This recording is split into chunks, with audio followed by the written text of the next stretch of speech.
ప్రపంచ ప్రసిద్ధి చెందినది బాతిక్ చిత్రకళ. ఈ హస్తకళను చూస్తే ఎవరికి అర్థం కాకపోవచ్చు. పైగా ఏంటి పిచ్చి గీతలు అనుకుంటారు.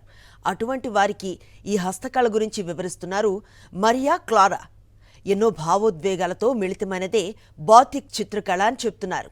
కలంకారీని పోలిన బాతిక్ చిత్రకళ భిన్నంగా ఉంటుంది. నూలు వస్త్రం, పట్టు వస్త్రం పైన బాతిక్ చిత్రం వేస్తారు. అయితే మిగతా పెయింటింగ్స్ లాగా ఈ కళలో నేరుగా వస్త్రాలపై రంగులు వేయటం కుదరదు. ముందుగా తెల్లని వస్త్రంపై కావాల్సిన బొమ్మను వ్యాక్స్తో గీస్తారు. ఆ తర్వాత దాన్ని ముందే సిద్ధం చేసుకున్న రంగులతో ముంచుతారు. దాంతో ఆ క్లాత్ మీద ఉన్న వ్యాక్స్ లైన్ అంతా విరిగిపోతుంది. ఆ గీతల స్థానంలో రంగు లైన్లుగా ఇంకిపోయి ఒక చెప్పలేని అందం కనిపిస్తుందని మరియా క్లారా చెప్తున్నారు.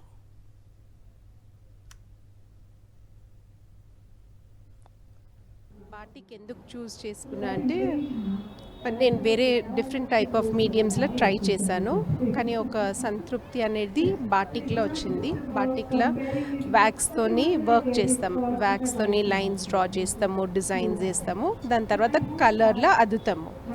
సో అప్పుడు ఏమవుతుందంటే ఆ వ్యాక్స్ అంతా ఇరిగి కలర్ దాంట్లో పోతుంది.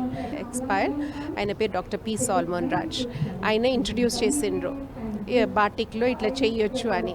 కానీ ఆయన అప్పుడే 91 years. So he couldn't teach me, but he took me through the process. నేర్చుకున్నాను dyeing and printing, and that's how.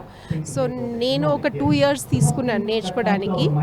కాబట్టి నాకు ఆ ఫీలింగ్ ఉండే వేరే వాళ్ళు అట్లా కష్టపడొద్దు అని I started to take work shops.